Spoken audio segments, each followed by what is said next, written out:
bebas kimia, bebas racun, dan yang penting sekali selamat untuk dimakan. Mengapa kita perlu untuk menanam makanan sendiri? Oke, cek terus.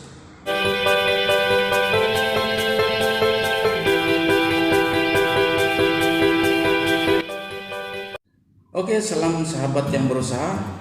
Mengapa kita perlu menanam tanaman untuk sendiri? Ada satu perkara penting yang saya ingin bagi tahu dengan Anda. Teruskan.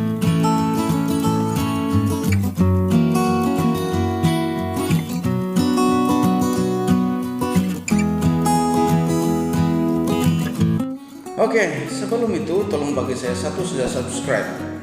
Satu saja subscribe. Sebab subscribe itu adalah percuma, tidak perlu bayar apa-apa.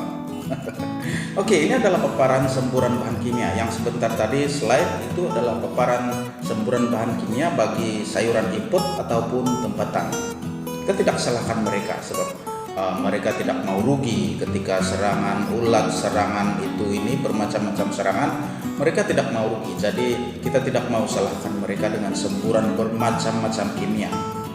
Bagaimanapun sebenarnya semburan yang baik harus dilakukan 14 hari sebelum tuayan. Tapi bagaimana pula kepada mereka yang tidak ikut piawaian semburan bahan kimia? Saya pernah ikut belajar dulu di beberapa petani yang menanam kebun sayur-sayuran, dan saya dapati mereka melakukan penyemburan bahan kimia yang berlebihan. Contohnya bahan kimia diadukkan ataupun dicampurkan sehingga 5 jenis bahan kimia untuk satu kali semburan. Bayangkan betapa bagaimana kalau bahan itu dimakan dan mereka tidak mengikuti piawaian. Bukan semua petani itu mengikuti standar semburan bahan kimia. Ada yang sembarang saja, cincai saja sembur bahan kimia. Itu saya saksikan sendiri dengan mata saya. Jadi itu amat membimbangkan. Bagi saya sendiri itu amat membimbangkan untuk bahan-bahan makanan seperti itu, membimbangkan saya di mana kimia akan masuk ke dalam badan kita. Oke.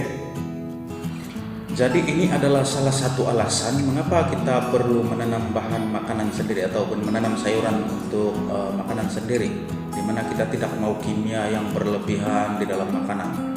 Sepanjang hari, sepanjang umur kita makan kimia sudah masuk sudah di dalam badan.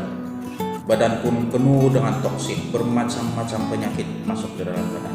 Bukan kita tidak akan membeli sayur-sayuran di pasar, tetapi untuk kadar yang tertentu saja, bukan bergantung sepenuhnya kepada sayuran-sayuran yang di pasar yang kita tidak tahu dari mana asal-asal ataupun cara penjagaan sayur tersebut. Saya sendiri menyaksikan kalau Anda berada di tempat itu, berada di kebun sayur tersebut, mungkin Anda tidak mau memakan sayur yang mereka tanam. Anda akan melihat bagaimana mereka mencampur adukkan racun kimia untuk membunuh berbagai jenis serangga ataupun ulat ataupun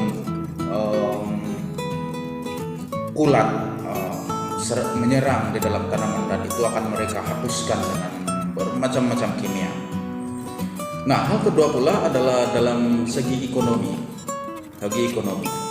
Mengapa kita perlu menanam ataupun kita suka menanam ataupun kita mau menanam?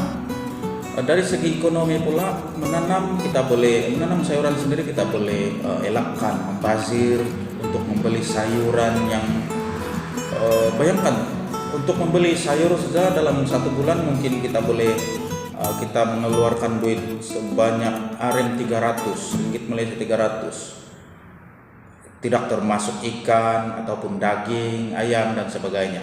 Jadi sayur saja sudah 300 1 bulan. Bayangkan kalau kita tanam sendiri, 300 itu kita boleh buat untuk beli perkara yang lain ataupun dengan hal yang lain ataupun belanja anak sekolah, ataupun mungkin kita boleh menambah tabung kita, kan?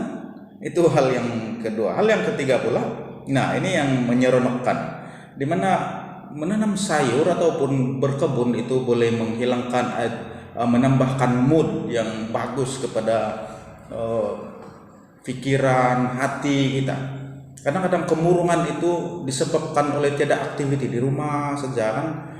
duduk-duduk, kadang-kadang baring, tengok handphone, baring, jalan, tidak activity. Coba kalau kita bertanam-tanam sayur dengan bunga-bunga di halaman rumah, semua mood itu akan kembali kembali bagus, kan? Mood akan ceria semula, gembira semula. Stres, tekanan, kemurungan akan hilang. Ya, karena kita gembira, kita melihat sayur kita bertumbuh membesar dengan subur. Kemudian kita boleh masak dia, kita boleh membuat makanan kita. Jadi itulah itu juga salah satu alasan mengapa kita perlu berkebun, mengapa kebaikannya berkebun ataupun bercocok tanam di sekeliling rumah. Bagi mereka yang ada tempat, kalau tidak ada tempat itu kita tidak tahulah, kita tidak dapat memberikan mereka ide. Tapi bagi mereka yang ada tempat, coba untuk menanam, buat media-media tanaman yang kecil-kecil, itu membolehkan semangat, hati yang gembira, pikiran yang tenang, menambahkan ceria di dalam kehidupan kita seharian. Oke? Terima kasih karena menonton. Sampai di sini dulu video kali ini. Oke, jangan lupa sekali lagi untuk subscribe, karena subscribe itu adalah percuma saja. Anda tekan, Anda tidak perlu membayar apa-apa. Tekan saja butang subscribe ataupun butang langgan yang merah di sebelah kiri ke kanan. Oke, terima kasih karena menonton. Bye bye.